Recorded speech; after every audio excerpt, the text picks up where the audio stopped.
साथियों नमस्कार, मैं दिनेश कुमार गौड़ अपने चैनल पे आपका स्वागत करता हूं। वंदे मातरम। आज हम बात करेंगे भारत की, अपने देश की। साथियों, आपको ध्यान होगा जो पहलगाम पे आतंकी हमला हुआ था, उस वक्त मैंने एक एपिसोड बनाया था पहलगाम आतंक के गुनाहगार को, और उसमें मैंने 3 नाम लिए थे। भारत का विपक्ष, वो वकील जो वकील के बेस में फिक्सर्स हैं according to ex CJI mister Gogoi, और हमारा सुप्रीम कोर्ट, उच्चतम न्यायालय। ऐसा मैं क्यों कह रहा हूं? क्योंकि धारा 370 हटने के बाद हमारे देश का माहौल बड़ा अच्छा था। कश्मीर का पर्टिकुलर बड़ा अच्छा हो गया था, वहां तरक्की हो रही थी, शांति थी, पत्थरबाजी बंद हो गई थी। लेकिन ये हमारे दुश्मन देशों को रास नहीं आया, और जब दुश्मन देशों को रास नहीं आया तो मान के चलिए हमारे विपक्ष को रास नहीं आया, बिकॉज बोला ना माना, बिकॉज दे आर एजेंट्स। आज वो भारत के विपक्ष नहीं है, वो भारत सरकार का विरोध नहीं करते, वो भारत का विरोध करते। और उन्होंने सुप्रीम कोर्ट में गुहार लगाई, चुनाव करवाइए फटाफट, और उन फिक्सर्स के मार्फत सुप्रीम कोर्ट में सुनवाई हुई और सुप्रीम कोर्ट ने आदेश दिया, चुनाव करवाइए सब विधानसभा का, कश्मीर का। जम्मू कश्मीर के चुनाव हुए। चुनाव होने के बाद जो होना था, क्योंकि एक कौम विशेष के वोट एक मुश्त से एक जगह जाते हैं, तो जो गवर्नमेंट बननी थी वो बनी, और उसके बाद ये एटमॉस्फेयर खराब हुआ। हमले के बाद भी मैंने एक एपिसोड बनाया था, और उसमें मैंने कहा था हमले के बाद सरकार की रणनीति की समीक्षा, क्योंकि उस वक्त जो हमारा विपक्ष है वो बहुत अनाप शनाप बोल रहा था, हमला क्यों नहीं कर रही, इतनी देर क्यों लग रही है। वो विपक्ष जिसके समय में आए दिन हमले होते थे, सैकड़ों लोग मारे गए, और वो डोजियर खेलते थे, वो कह रहे थे देर क्यों हो रही है। जबकि मैंने उस वक्त भी कहा था कि हमला करना अभी उचित नहीं, कि पाकिस्तान तो ऑलरेडी बर्बाद, और वो जो हमारे दुश्मन देश थे वो हमारा विकास रुकवाना चाहते थे। वो चाहते थे हम भी युद्ध के अंदर शामिल हो जाएं और हमारा विकास रुक जाए। क्योंकि भारत ने बड़ी अच्छी रणनीति हमारी सरकार ने डाली थी, उनका पानी बंद कर दिया, एक तरफ से पानी छोड़ दिया, एक तरफ सूखा, एक तरफ बाढ़। जो आतंक के अड्डे हिंदुस्तान में थे उन पे कार्रवाई शुरू हो गई। जो पाकिस्तान और बांग्लादेश से आए हुए लोग थे उनको निकालने का काम शुरू हो गया। यानी कुल मिला के शांति करने का काम उन्होंने शुरू कर दिया था, और उससे जो माहौल था वो बड़ा ठीक होने लगा था। फिर समय आया तो 7 मई 25 को ऑपरेशन सिंदूर किया गया। ऑपरेशन सिंदूर किया, जबरदस्त पाकिस्तान के साथ में किया, उसके 9 आतंकी अड्डे तबाह कर दिए, न सिर्फ POK में अंदर घुस के मारे। लेकिन हमारा विपक्ष फिर रोया, वो कहता क्या किया है, कुछ नहीं किया। मेरे को मिस्टर रशीद जो हैं, रशीद दलवी, उनका बयान याद आता है कि ऐसा कोई नुकसान नहीं किया उनका। जबकि अब की बार सेना ने बड़ी समझदारी का काम किया, क्योंकि सर्जिकल स्ट्राइक और एयर स्ट्राइक के वक्त ये बड़े सबूत मांगते फिरते थे, कुछ नहीं हुआ जी, कौवे मारे हैं, ये मारे हैं। अब की बार सारे सबूत पेश किए गए, अब क्या बोले।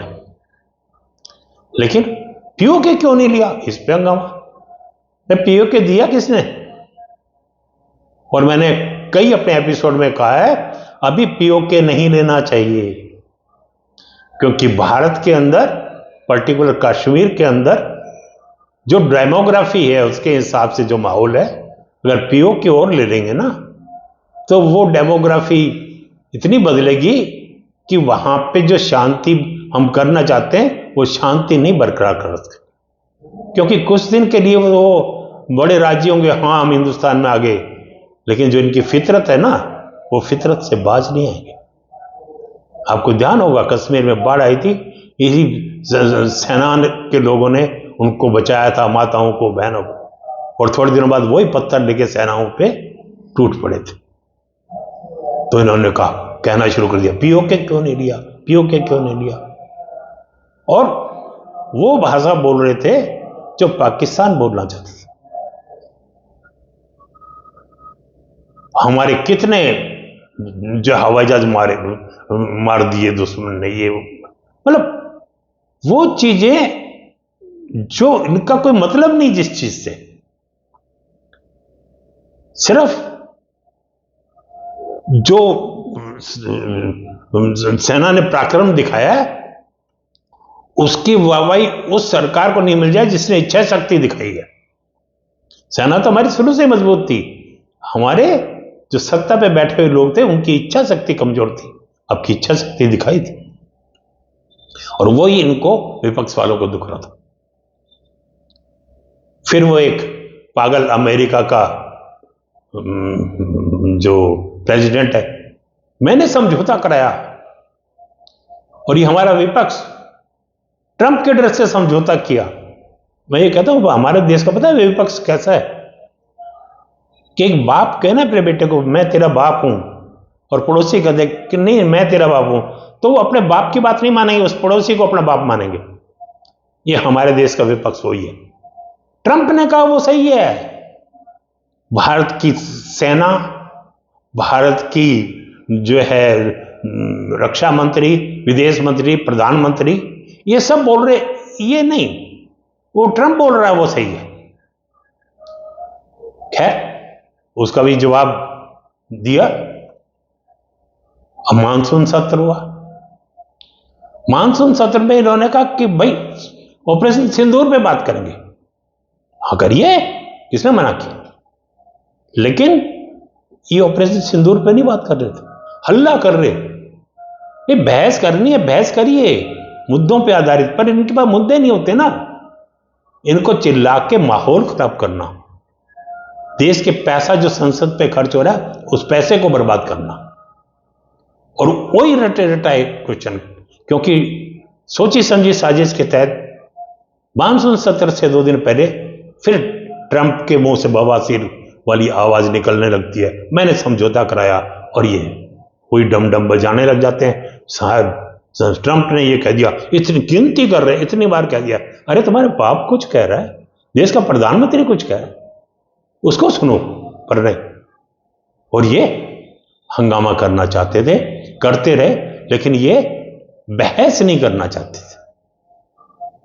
पीओके की बात कर रहे थे, जब संसद के अंदर जब इनके जो है कारनामे इनकी सरकार के खोलने शुरू हुए, तब ये थोड़ा थोड़ा सा चुप होने शुरू हो गए। ट्रंप ने टैरिफ की धमकी दे दी, बड़े खुश हो गए, जैसे ट्रंप ने मोदी के ऊपर टैरिफ लगाया है।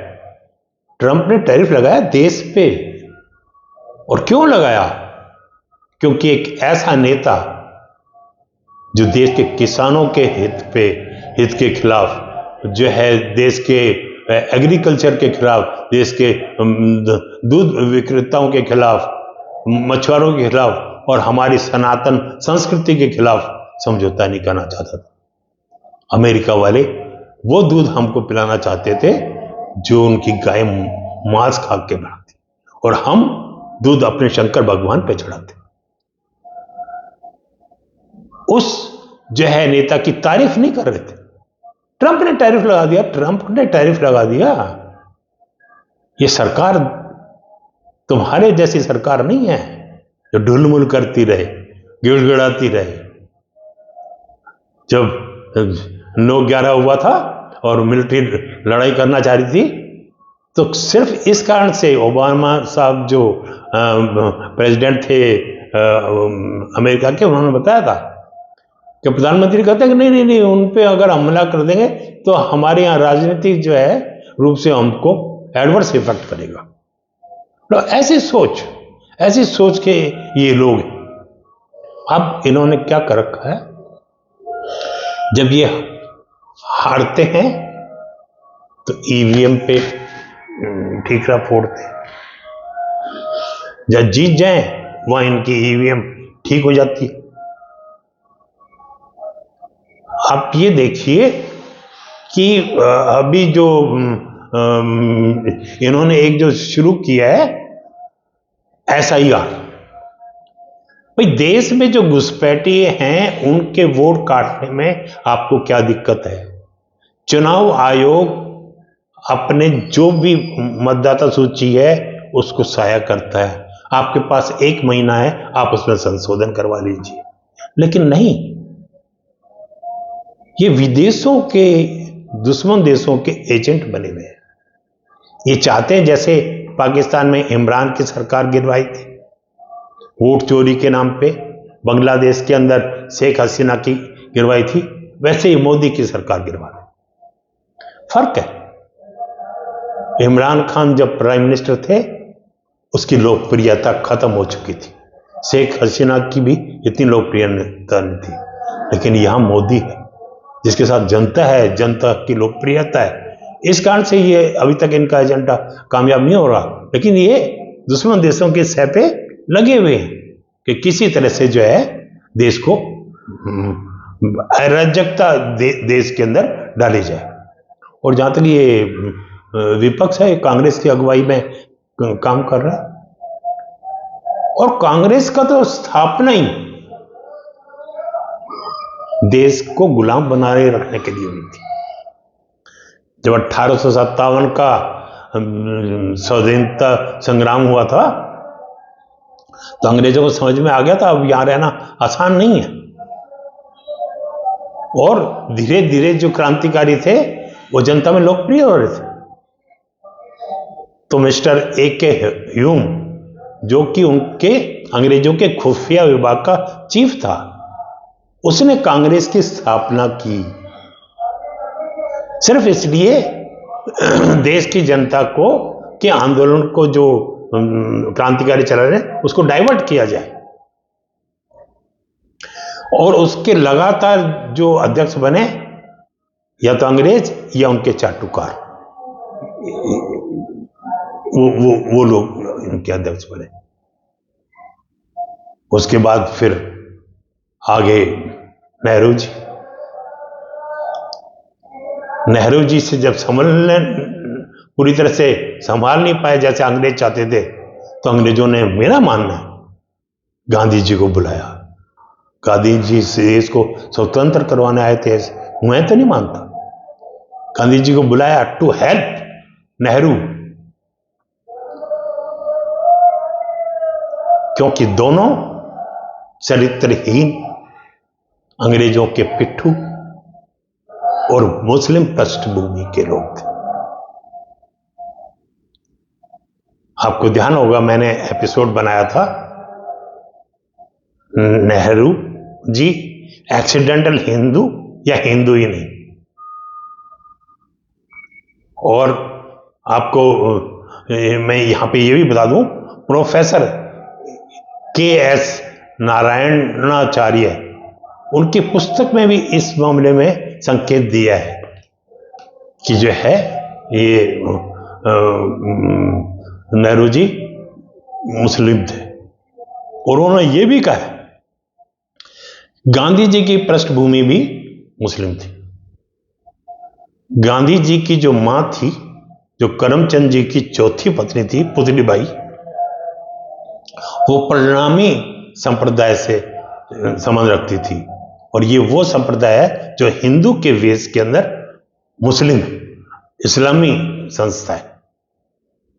और डॉक्टर मिस्टर घोष ने एक किताब लिखी थी, the Muslim, the Quran and the काफिर। उसमें उन्होंने साफ बताया कि करमचंद की 4 पत्नी थी, सबसे छोटी थी पुतली बाई। और करमचंद जो हैं वो एक मुस्लिम जागीरदार के यहाँ काम करते थे और पैसा लेके चोरी करके भाग गए। उस जागीरदार ने पुतली बाई को अपने घर ले गए और अपनी पत्नी बना लिया। और मोहनदास गांधी जब पैदा हुए उससे 3 साल तक करमचंद छुपे हुए थे, उसे करमचंद नहीं थे। और इनका जो लालन पालन पोषण जो भी हुआ वो गुजराती मुस्लिम समुदाय के साथ हुआ।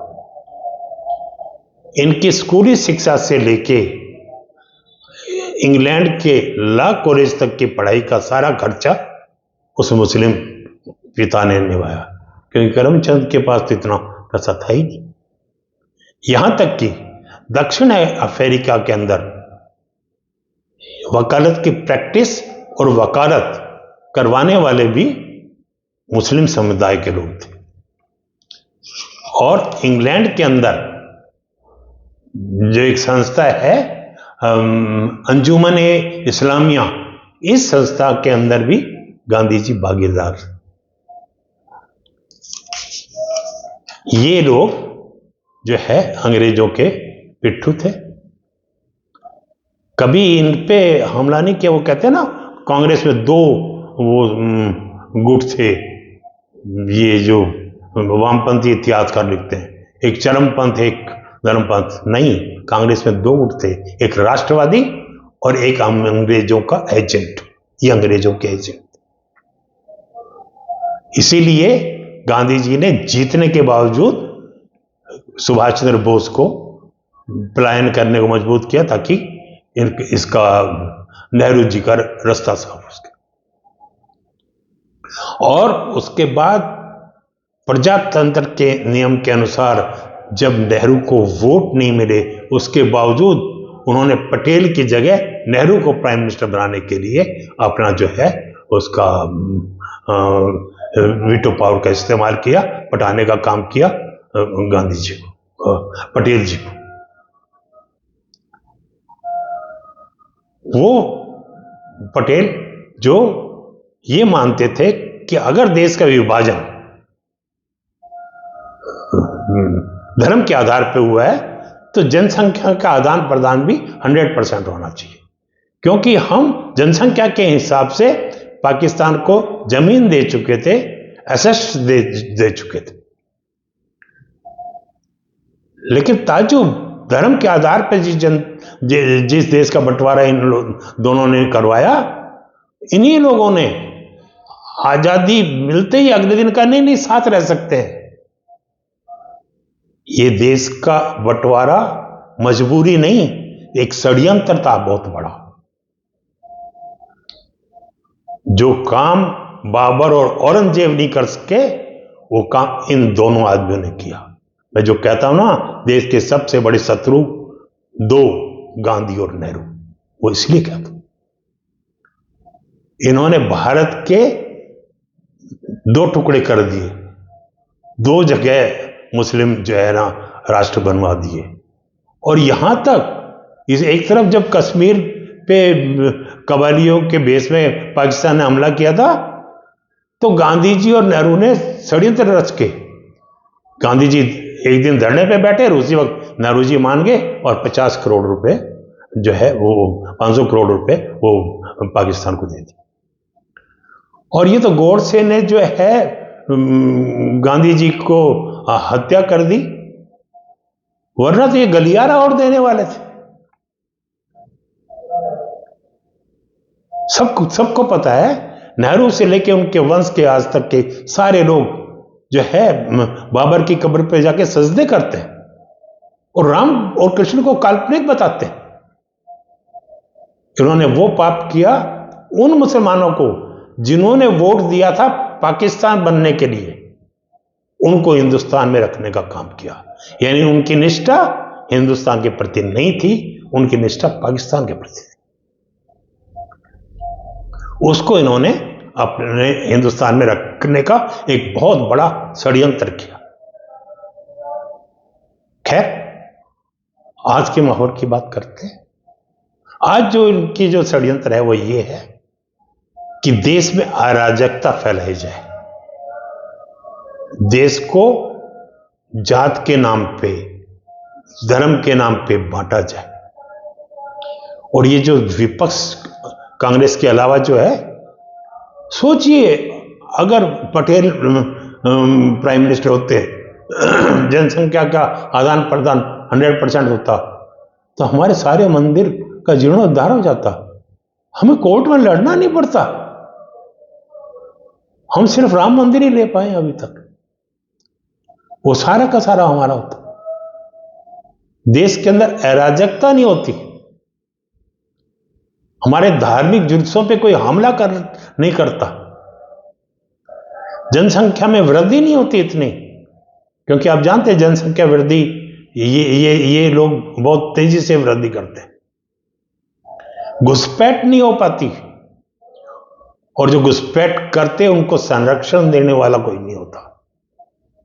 ये संरक्षण देते हैं विपक्षी लोग और ये कौम के लोग। तो ये जो दूसरा विपक्ष है, इनके पास कोई मुद्दा नहीं है किसी भी बहस के अंदर, ये कोई पॉजिटिव मुद्दा लेके नहीं आते, कोई अच्छा आर्थिक कोई अपना सजेशन दें, कोई सेना के लिए सजेशन दें, कोई योजना आयोग के लिए सजेशन दें ना, ये हंगामा करने आते हैं। और इनका एक ही पॉलिसी है, मुस्लिम तुष्टीकरण। ज्यादा बड़ा हो रहा मेरा वीडियो। जब डेलीगेशन भेजना था तो उन्होंने कौन से नाम दिए थे? एसपी ने तो दिए ही नहीं कि मेरा वोट बैंक नाराज हो जाएगा। और राहुल ने वो गगोई, जिसके ऊपर डाउटफुल जो आदमी है आज भी, और बाकी वो नाम आनंद शर्मा को छोड़ के जिनके पास कोई नॉलेज नहीं।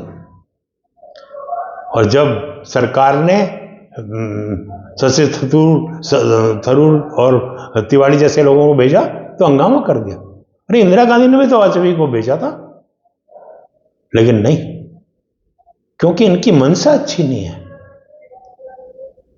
साथियों, अब हमें क्या करना है? हमें सबसे पहले अपने आप को पूरी तरह से राष्ट्रवादी बनाना है, और यह फैसला लेना है हम स्वदेशी लेंगे, हमारे देश का बना हुआ लेंगे, जैसा मोदी जी कहते। दूसरा, हम केवल उनसे खरीदेंगे जो राष्ट्रवादी लोग हैं। हम अपने काम पे, चाहे वो बड़े जो है बिल्डर हों, बिजनेसमैन हों, छोटे दुकानदार हों, या हम अपने घरों में, केवल उन लोगों को रखेंगे जिनकी निष्ठा पे कोई किसी प्रकार का डाउट नहीं हो। हम उन लोगों को अपने पास रखेंगे। और ये जो भी आंदोलन करें, इस आंदोलन में भाग नहीं लेना। और जो लोग इस आंदोलन में भाग लेते हैं, चाहे वो हमारे रिश्तेदार हों, दोस्त हों, उनसे संबंध हमको तोड़ना होगा, क्योंकि देश पहले। देश सुरक्षित रहेगा तो हम सुरक्षित रहेंगे। देश सुरक्षित नहीं रहेगा तो कोई भाईचारा काम नहीं आने वाला। इसलिए हमको एकदम एकमुश्त होके, एकदम पक्का अपने आप को करके, अपने देश के लिए अपने आप को झोंक देना। मैं विशेष रूप से उन पढ़े लिखे लोगों से निवेदन करता हूं, हमारे युवा जो हमारे देश की शान है, जिनके हाथ में हमारे देश का भविष्य है। अनफॉर्चुनेटली एक बीमारी पैदा हो गई है अपने आप को बुद्धिजीवी कहलाने की। मेरे पास कई फ्रेंड रिक्वेस्ट आती हैं, वो कहते हैं नहीं, हम पॉलिटिक्स पे कोई बात नहीं करना चाहते। अरे भाई, प्रजातंत्र में रहते हो, पॉलिटिक्स को नहीं समझोगे तो कैसे जानोगे देश किसके हाथ में सुरक्षित रहेगा, किसके हाथ में नहीं रहेगा? ये बीमारी बहुत गंदी बीमारी है, अहितकारी है देश के लिए। मैं सभी युवा लोगों से निवेदन करता हूं जो अच्छे पदों पे बैठे हुए हैं, भगवान करे वो बहुत तरीके करें, वो जहां बैठे हैं वो अपनी मेहनत से तो बैठे हैं, लेकिन जनता के टैक्स के पैसे से बैठे हैं, ये ना भूलें। उनका अपनी सुविधाओं के लिए कुछ करना तो है ही, लेकिन देश के लिए भी उनको बहुत कुछ करना है, ये वो अपने आप को सोच के चले। देश के ऋणी हैं वो, और एक सच्चा देशभक्त अपना ऋण उतारता है। ये फर्जी बुद्धिजीवी मत बनिए, मेरा मानना है। फर्जी जो बुद्धिजीवी है वो ना नर है ना मादा, वो बीच के हैं। और बदकिस्मती से कभी कभी, मतलब ना नर ना मादा, यानी ना राष्ट्रवादी है ना राष्ट्र विरोधी है, लेकिन कभी कभी बदकिस्मती से वो राष्ट्र विरोधियों के हथियार बन जाते हैं, अपने आप को बुद्धिजीवी कहलाने के चक्कर में। मेरा हाथ जोड़ के निवेदन है, आंखें खोलिए, अपने देश के लिए, अपने आप के लिए भी, अपने परिवार के लिए भी राष्ट्रवादी बनिए, देश को अपना मानिए, राजनीति पे कड़ी नजर रखिए, देखिए कौन राष्ट्र को ऊंचे ले जाने वाला है और कौन राष्ट्र को बर्बाद करने की कोशिश कर रहा है। सजग रहिए, होशियार रहिए। इन शब्दों के साथ मैं अपनी बात समाप्त करता हूं और निवेदन करता हूं, अगर आपको मेरी बातें सही लगी तो इस वीडियो को पसंद कीजिएगा, लाइक कीजिएगा, शेयर कीजिएगा, और अगर मेरे चैनल को सब्सक्राइब नहीं किया है प्लीज सब्सक्राइब कीजिएगा और मेरी बातों को जरूर ध्यान रखिएगा। जय हिंद।